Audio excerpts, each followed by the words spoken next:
Hi, I'm John Brender, Director of the Confucius Institute at Wayne State University in Detroit, Michigan.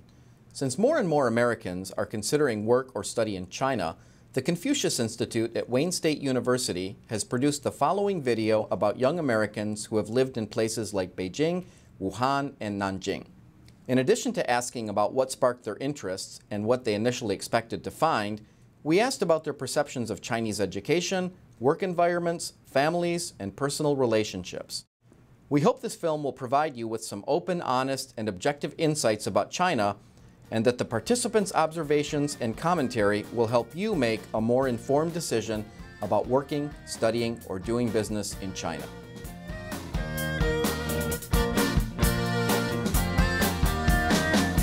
Thousand words left unsaid, held back by fear. Why am I trying to figure out how you felt after all this time? If I didn't care.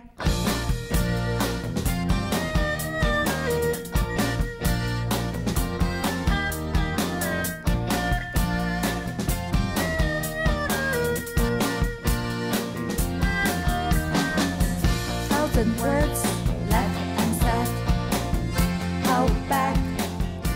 I was introduced to the Chinese culture through movies and music. I think I became interested in China through my mother, actually, because all of her books were all about Chinese history, Chinese culture. I originally came to China to teach English, and through that experience of teaching, I decided I wanted to study in China as well. My grandfather's Chinese, so I've always kind of been interested. I wanted to go as far away as possible for a little bit. Since my parents are Chinese, I've always been raised surrounded by Chinese culture. I knew when I was just graduating from high school that I was interested in taking on a new language and cultural challenge. If you're familiar with the movie The Graduate, it was a lot like that. Someone came up to me and they said, you know, John, rather than be plastics, it's China, China, China.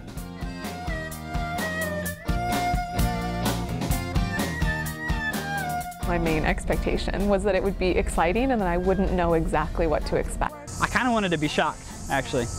I was just expecting a bunch of Bruce Lees. I knew it was going to be a lot of hard work and probably some challenging new exposures to the culture.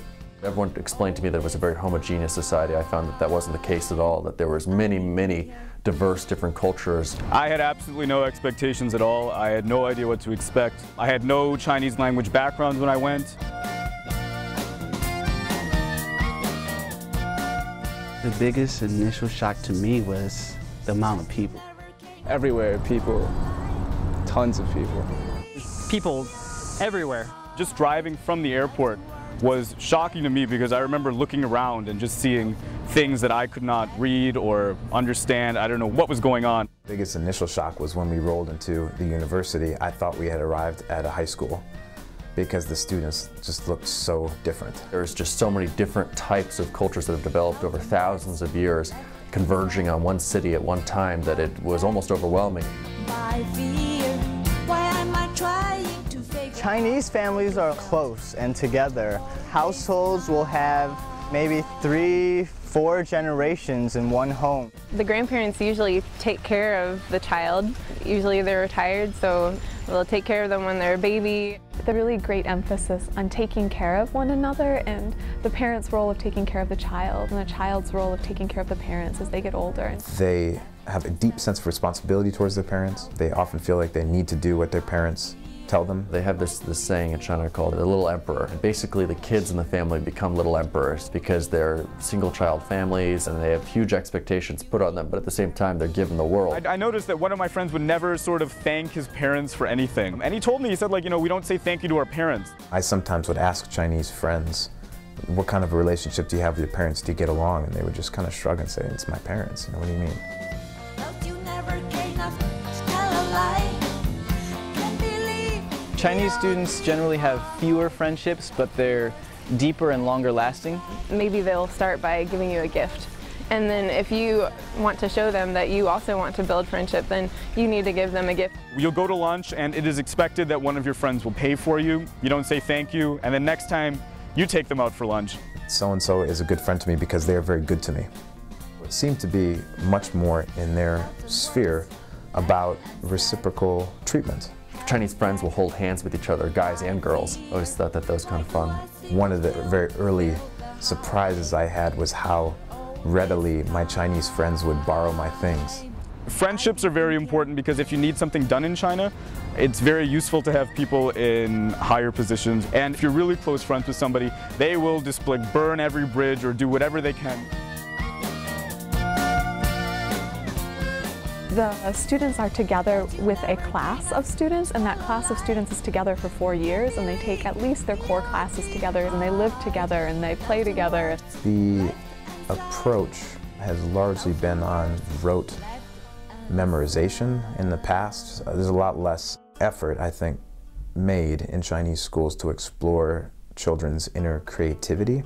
When you graduate high school, you have to take a comprehensive exam over the last 12 years of study in order to get into a college or a university, and your score on that exam will determine the kind of school you get into.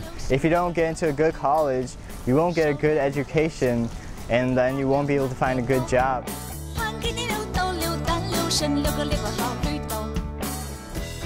If you look at metrics in terms of the US workplace and Chinese workplace and who has more hours spent, Chinese is, are in the workplace far more than us.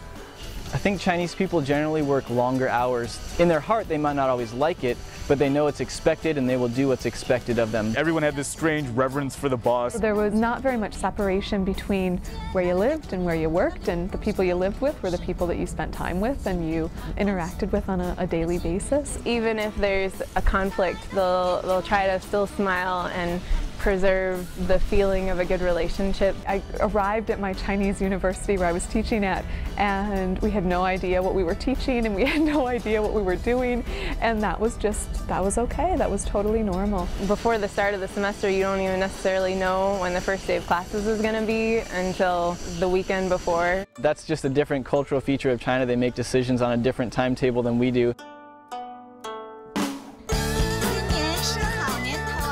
In China, if you date in high school, oh boy, you could get suspended, you could get in big trouble. Chinese students were expected not to date until they were 18 years old because they had the pressure of the college examinations. You date in China, marriage is on the table. You're dating to get married. There was very little casual dating. It was all very outcome oriented. If they're around 26, their parents, and not only their parents, but their parents' friends, their neighbors will be like, hey, what are you doing about the next step in your life? I really got used to just facing a problem and dealing with it myself, and became more independent. I really want to pay attention to foreign visitors and also try to show them that same kind of generosity and hospitality that I've been shown here. I tend to say, yeah, maybe a lot more, because in Chinese culture it's very polite and it helps both of you not lose face if you can say, yeah, maybe that's possible. I think China made me a bit of an entrepreneur, to be honest. It also made me more confident. Before I went there, I questioned what I could do. I could see myself living in China, whereas before I went there, I would never see that in my future. I ended up staying in China for 8 years, so my experience of studying in China completely changed the trajectory of my life.